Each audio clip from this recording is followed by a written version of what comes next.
Depending on the element that you're working with, you can have some options in here as well. One of them is the rotation. So for example, if you want to rotate an object, you can rotate it by entering the value in here.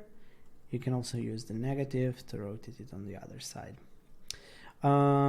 You can also right click as you have the element selected, and you have these options to flip vertical and horizontal, which can be useful for something that's not a square that is basically the same, irrelevant to whatever I pick in here. As you can see, there are some other options as I right click as well. So I have the ability to paste things, copy things, bring them to front, which means that it's gonna appear on the top of the canvas or on the top of the frame that this element is in. Same thing with back, it's just gonna move back to the end of the canvas layer list or the end of the frame that is this element is in. You can group things, which you can also do by hitting Command G or Control G. You can select the frame, flatten it, which is something that we've seen in here on top with the elements. You can outline the stroke, which means that if you have the element selected and it has some kind of a stroke, which is something that we're going to cover in a video soon, you can just have that stroke become a shape. You can use this element as a mask, which is also something that you can do by hitting in here. So there's a lot of other options that appear as you right click on things. So just don't forget that. And also in here, you can play around with the roundness of corners. So something like this can be fun to do. And you're gonna do that a lot with buttons and elements that are kind of clickable, but instead of sharp edges, you want to give it that kind of a smooth, bubbly feel. You can use this. You can also hit this icon in here to change independent corners. So this one is going to be top left.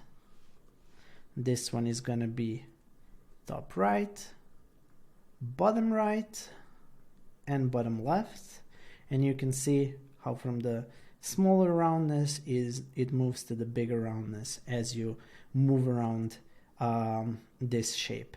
A lot of times you're gonna see things move in a clockwise motion. So from top left, it's gonna move to top right, bottom left. So just keep that in mind.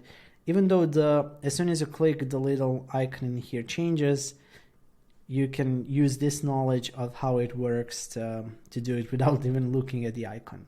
And another option appears in here, which is called corner smoothing, that you can use to round items. For example, in here at 60%, that's the value that a lot of iOS elements are going to have. So you can use it to kind of give it a little bit of a different feel.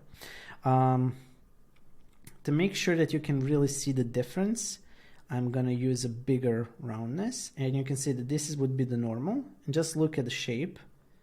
As I move away more towards 100, it becomes a little bit more like a circle, and often in design we call it like a squircle because it's a square circle. So you can see how it changes.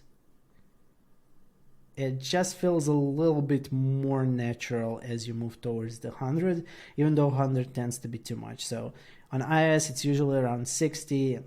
If you're playing around with this option, something between like 40 and 70 should be good to go.